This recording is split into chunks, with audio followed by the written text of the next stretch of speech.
अस्सलाम वालेकुम दोस्तों, आज हम बात करेंगे एक ऐसे टॉपिक पर जो अक्सर मिसअंडरस्टैंडिंग्स का शिकार होता है। क्या आपको पता है कि इस्लाम में एक से ज्यादा शादी का कॉन्सेप्ट किस तरह से समझा गया है? क्या ये सच में इंसाफ का पैगाम है या फिर एक गलत और आउटडेटेड प्रैक्टिस?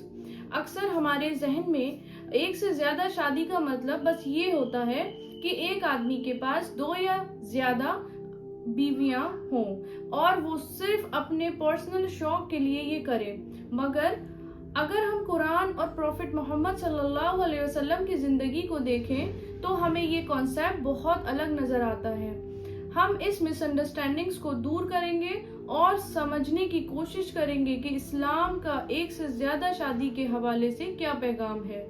अल्लाह ताला ने कुरान में फरमाया, अगर तुम इंसाफ नहीं कर सकते तो सिर्फ एक का इंतखाब करो। ये वर्ड्स किस कॉन्टेक्स्ट में है? क्या ये आज के जमाने में भी रेलेवेंट है? चलिए इस सवाल का जवाब ढूंढते हैं। जब हम एक से ज्यादा शादी के कॉन्सेप्ट के बारे में सोचते हैं तो हमारे जहन में जो पहला इमेज आता है वो अक्सर नेगेटिव होता है। हम सोचने लगते हैं कि शायद ये एक ऑप्रेस करने का जरिया है।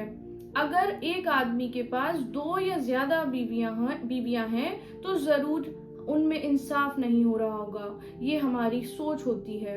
लेकिन अगर हम इस्लाम की टीचिंग को समझने की कोशिश करें तो हम देखेंगे कि एक से ज्यादा शादियों को इस्लाम में एक रिस्पॉन्सिबिलिटी की तरह देखा गया है, न कि एक शौक।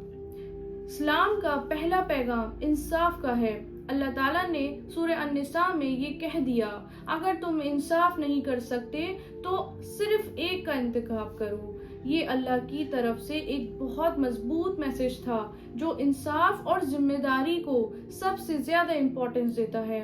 अगर आप एक वाइफ के साथ इंसाफ नहीं कर सकते तो आपको दूसरी शादी करने का हक नहीं है। इसका मतलब ये नहीं है कि एक से ज्यादा शादियां सिर्फ एक पर्सनल चॉइस है, ये एक बहुत बड़ी रिस्पॉन्सिबिलिटी है। अगर हम प्रॉफिट मोहम्मद सल्लल्लाहु अलैहि वसल्लम की जिंदगी को देखें तो उन्होंने खुद एक से ज्यादा शादी को अपनी जिंदगी में इम्प्लीमेंट किया था, लेकिन ये कभी भी पर्सनल डिजायर्स या ख्वाहिशात का जरिया नहीं बना। उन्होंने अपनी शादियों में इंसाफ और म्यूचुअल रिस्पेक्ट को सबसे ज्यादा इम्पोर्टेंस दी। अगर हम हिस्टोरिकल कॉन्टेक्स्ट को देखें तो एक से ज्यादा शादी का कॉन्सेप्ट उस वक्त काफी जरूरी था जब जंगों की वजह से कई औरतें बेवा और यतीम हो गई थी।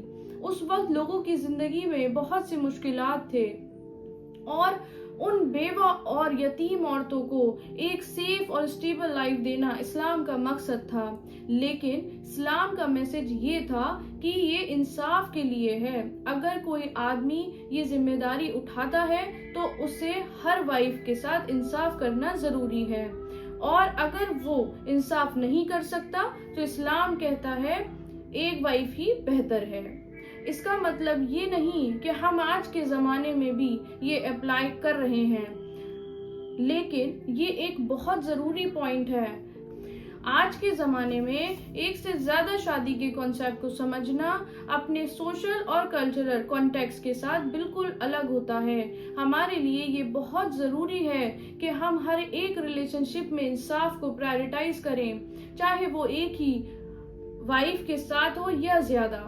एक और जरूरी बात यह है कि एक से ज्यादा शादी का कॉन्सेप्ट सिर्फ उन्हीं लोगों के लिए नहीं जो अपनी पर्सनल ख्वाहिशात के लिए ये रास्ता अपनाना चाहें।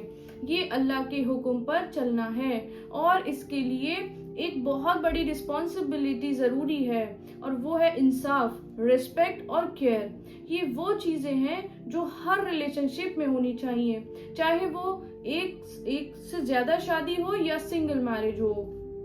जब हम प्रॉफिट मोहम्मद सल्लल्लाहु अलैहि वसल्लम की शादियों को देखते हैं तो उन्होंने कभी भी अपनी जिंदगी में ये नहीं दिखाया कि ये एक पर्सनल प्लेजर है का जरिया है। उन्होंने अपनी वाइफ के साथ इंसाफ और इज्जत का पैगाम दिया, और ये इस्लाम का असल पैगाम है। तो दोस्तों, क्या आप समझते हैं कि एक से ज्यादा शादियों को समझना सिर्फ एक पुरानी प्रैक्टिस के रूप में है, या फिर क्या आपको लगता है कि अगर इंसाफ और रिस्पॉन्सिबिलिटी के साथ इस कॉन्सेप्ट को समझा जाए तो ये हमारे लिए एक लेसन हो सकता है? अगर आप भी ये सोच रहे हैं कि एक से ज्यादा शादी का कॉन्सेप्ट को समझने के लिए हमारी थिंकिंग को चेंज करना जरूरी है, तो इस वीडियो को अपने दोस्तों के साथ शेयर करें। चलिए हम सब मिलकर इस मिसअंडरस्टैंडिंग्स को दूर करते हैं और इस्लाम के असली पैगाम को दुनिया तक पहुंचाते हैं। अगर आपको ये वीडियो पसंद आई हो तो प्लीज लाइक करें, अपने थॉट्स को कमेंट में शेयर करें और हमारे चैनल को सब्सक्राइब करें ताकि